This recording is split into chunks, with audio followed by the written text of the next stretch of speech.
Hola, curiosas y curiosos. ¿Conocéis la increíble historia de Balduino IV? El llamado Rey Cerdo, uno de los gobernantes más respetados de su tiempo. Soy JJ Pliego, esto es Historias de la Historia y con el vídeo de hoy vais a alucinar. Ya sabéis, aquí se cuenta la historia de otra forma, así que si quieres saber más, acompáñanos.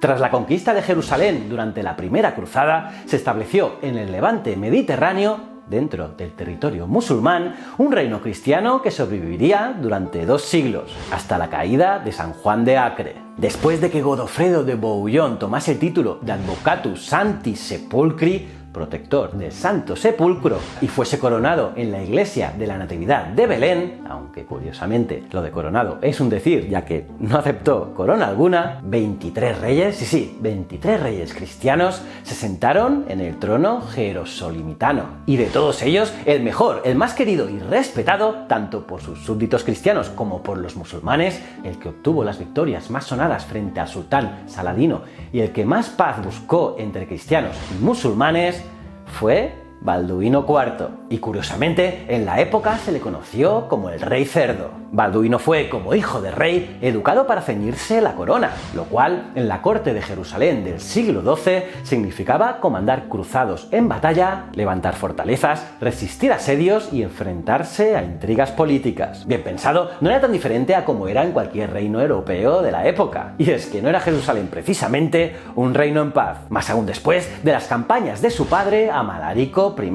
unas campañas contra el caudillo árabe Nur al-Din en Damasco y contra los fatimíes por el control de Egipto. El historiador de las cruzadas y posterior arzobispo de Tiro y canciller de Jerusalén, Guillermo de Tiro, fue el encargado de su educación, y fue precisamente él, antes que los médicos de la corte, quien descubrió su enfermedad, cuando aún era un niño de 9 años. Y es que el pequeño Balduino tenía la lepra. Y es que a finales del siglo XX se descubrió la cura para esta enfermedad, pero en el siglo XII un leproso estaba condenado a morir muy pronto. Y no solo eso, además de una enfermedad del cuerpo, la lepra era considerada una enfermedad del alma, un signo de maldad y un castigo divino por los pecados, tanto propios o de los progenitores. Y en el caso de Balduino se achacó, por supuesto, a la política expansionista, cruel y amoral de su padre y de su abuelo. Este último, Balduino III, había atacado Damasco aun siendo una ciudad aliada del reino de Jerusalén. Así que el futuro rey no solo estaba condenado a muerte, sino que además no podría tener descendencia, dado lo contagioso de su enfermedad. Fue su sobrino, hijo de su hermana Sibila, quien le sucedería como Balduino V. Pero a pesar de lo corto que sería su reinado, Balduino IV, el rey leproso, dejó una honda huella en su reino, tanto en súbditos como en enemigos, algo que ninguno de sus sucesores conseguiría. Su padre Amalarico murió cuando el pequeño Balduino tenía solo 13 años, convirtiéndose bajo regencia en el 6º rey de Jerusalén. Y en ese momento nadie apostaba por una larga permanencia de aquel leproso en el trono. De hecho, la corte pensaba que ni siquiera llegaría a la mayoría de edad. Así que los cortesanos se dedicaron a influir sobre los candidatos a la sucesión, su hermana Sibila y su hermanastra Isabel de Jerusalén, fruto del segundo matrimonio de Amalarico. Pero está claro que se equivocaron, ya que Balduino llegó a la mayoría de edad 2 años después y asumió el gobierno. Y no solo se equivocó la corte, también Saladino, el gran sultán, el que acabaría conquistando Jerusalén 20 años después, dando así origen a la Tercera Cruzada. Pero en este caso, Saladino cometió el error de infravalorarlo. Así que, creyendo que entraba en un reino al borde del desgobierno y sin defensas, invadió Jerusalén al frente de 27.000 mamelucos. Sin embargo, aquel joven rey de 16 años, enfermo y sin apenas apoyos en la corte, reunió a todos los caballeros que pudo y se puso al frente de ellos. 375 cruzados, incluyendo 80 caballeros templarios, más una infantería reclutada a toda prisa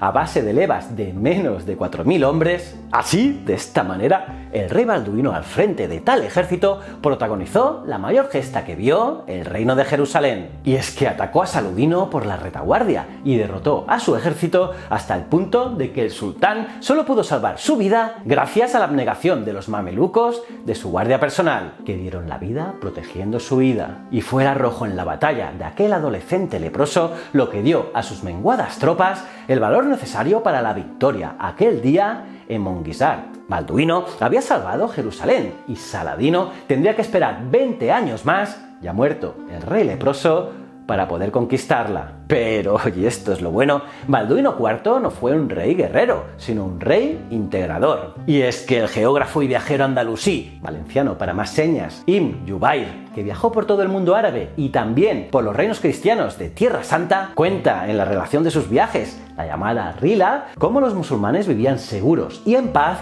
bajo la dominación cristiana y el gobierno de aquel rey, a quien sus correligionarios llamaban el rey cerdo, debido a su aspecto. Así, todos vivían tranquilos lejos de las injusticias y los abusos que tenían que sufrir en los reinos ayabíes. Y sobre su apodo, sobre el apodo de Rey Cerdo, nada es casual. Y es que con los años la enfermedad había causado estragos en el pobre Balduino. Con apenas 20 años, la lepra había desfigurado su cara y el joven rey comenzó a utilizar una máscara de plata para cubrirse el rostro. Ciego y con las manos y los pies mutilados, Balduino murió a los 24 años de edad. Y aquel leproso que nadie pensó que gobernaría, había conseguido en sus 9 años de gobierno ser admirado y respetado no solo por sus súbditos, sino también por sus enemigos. Como mejor epitafio, las palabras que le dedicó un musulmán, el imán de Isapahán. Ese joven leproso hizo respetar su autoridad al modo de los grandes príncipes como David o Salomón. ¿Cómo os habéis quedado, curiosas y curiosos? ¿Qué os ha parecido esta historia? Increíble, ¿verdad?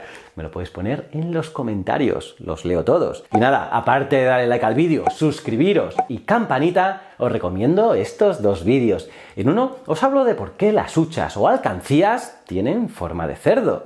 Y en este os hablo de cuando un cerdo gigante voló sobre Londres. Son alucinantes.